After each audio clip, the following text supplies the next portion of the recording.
Hey all, I'm Apurva and welcome back to WeDesified. Today we are going to discuss about the top 6 things that you should know before coming to do PhD in the US. These 6 things are very essential for every PhD applicant to know, irrespective of your background or the program you're applying to. These will definitely put you in the right track to be successful in your PhD program. So let's get to it. But before that, if you want us to make more of these videos, then please subscribe to our channel to encourage us and click that bell icon so that you will be notified every time we upload a new video.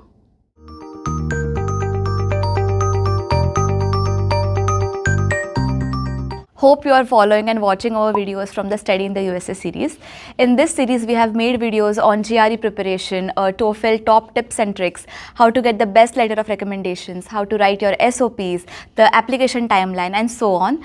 But today, I'm going to share some things from my personal experience that will help you to prepare yourself better in your PhD journey. So make sure you watch this video till the very end. Let's start with the first point, 16 years of education. If you want to pursue a PhD degree or even a master's degree in the US, then you need to complete 16 years of education. Now this may sound not such a big deal for students who are coming from an engineering background or from some other degrees which have 4 years of undergraduation. But there are some other programs like mine, like I did my bachelor's in economics from University of Mumbai, and my program was 3 years of undergrad after my 12th. Initially, I had plans to apply for a master's program in the US, but at that time, I realized that I had only completed 15 years of education, which is not enough.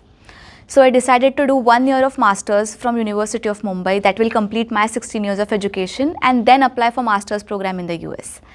But then I realized that my master's program was very intense and I was also liking it. So I decided to complete both the years and get the master's degree from University of Mumbai and then apply for a PhD program in the US.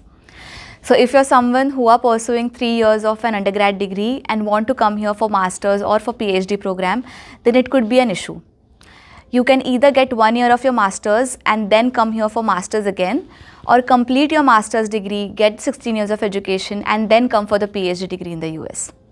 Some of my friends did 1 year of their master's and completed their 16 years of education and then came here for master's and are doing great. Some people like me completed their master's and then came here for PhD. So choose what works best for you. Our second point is research. PhD program is all about research. In fact, you can say that PhD and research are like synonyms in a way. So that's why when you are applying for a PhD program, the admissions committee look out for those candidates that showcase research capabilities. We get this question a lot from many of you asking how to showcase this research potential. And we all know that we don't get enough opportunities for research in our undergrad or master's curriculum. So this is a big gap to fill. So if you are planning for PhD, then you should start reaching out to your professors, asking them if you can join in any of their papers or projects that they would be working on so that you can gain some experience and also learn a lot. In this process, if you get some papers published, then that would be great. But even if not, then you can always mention the papers that you are working on in your SOP or resume to showcase your interest in research and your potential to get that PhD admit. Also, you should remember that 4 to 5 years of your PhD program would be dedicated to pure research. So you should be well prepared for that.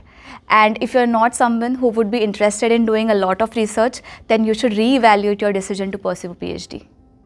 Our third point is teaching. For PhD programs, along with research, teaching is also a very important aspect, especially in the US. I say this for 2 reasons.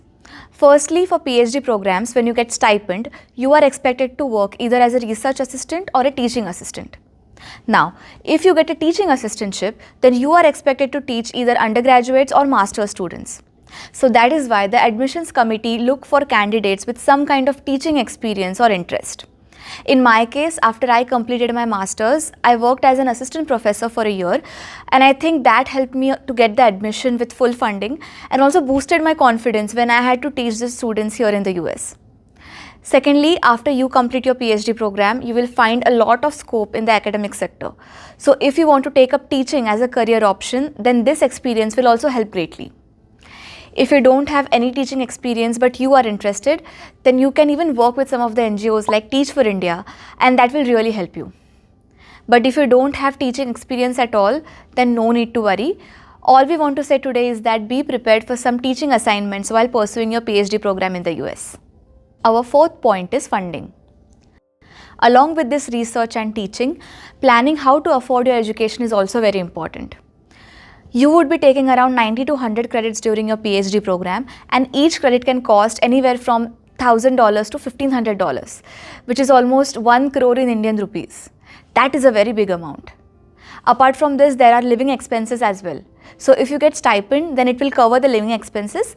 But even if you don't get the stipend, then you can try for RA or TA positions or on-campus jobs to cover your living expenses. But if you don't get full funding with your admit letter, then don't join hoping that you may get funding later, because that could be risky if you don't happen to get funding at all. So our advice is to join the college that offers you at least full funding for your PhD program. Our fifth point is technology. Not just for PhD, but if you take any field these days, then they are technology driven. You need some programming language or a tool for every field. Especially for PhD, you do research, you work with data, so you are expected to know the relevant softwares. And this is not something that you can learn by taking coursework during your PhD. You have to learn them on your own. If you have already learned those programming languages or tools, then that's great. But what happened with my case was that for PhD in economics, we need softwares like Stata, SAS, or programming languages like R, Python. But I wasn't well versed with them. So I had to catch up on them in limited time, since I had to complete assignments from the first week itself. So my sincere advice is, if your course needs any softwares, then start learning them from today. You can take online courses from Udemy or Coursera, and this could help you with your application as well as your research later. Our sixth point is patience. Patience and perseverance are very important while pursuing your PhD program. Your patience will be tested starting from the application process itself, since the PhD application process is lengthier than other programs, and you may have multiple rounds of interviews as well. And also remember that the average duration of PhD programs in the US is 5 to 7 years, and you have to be motivated throughout this period. Trust me, this is very intense and stressful because of the coursework, comprehensive exams, RATA jobs, publications, and the research expectations. And at times you may feel like there is no end to this. But you have to keep patience, be motivated, and remind yourself of your end goal. Apart from this, you will see that your friends or the people around you graduating and start earning, but you would be doing the same program, and that might be a little demotivating. आज मेरे पास बिल्डिंगें हैं, property है, bank balance है, बंगला है, गाड़ी है, क्या है तुम्हारे पास? But you have to keep yourself focused and keep doing what you are doing and trust the process to reach your goal. If you cannot keep patience and be motivated for 5 to 7 years, then there is still chance to re-evaluate your decision to apply for PhD. So these are the top 6 things that you should know before applying for PhD programs in the US, and this will also help you to successfully complete your PhD as well. So that's all we have for today. If you find this video useful, then like this video and share it with your friends and family. Subscribe to our channel to encourage us to make more videos. If you have any questions, then let us know in the comments box below. We will reply and make videos answering all your questions. Until next time, keep learning. Bye-bye.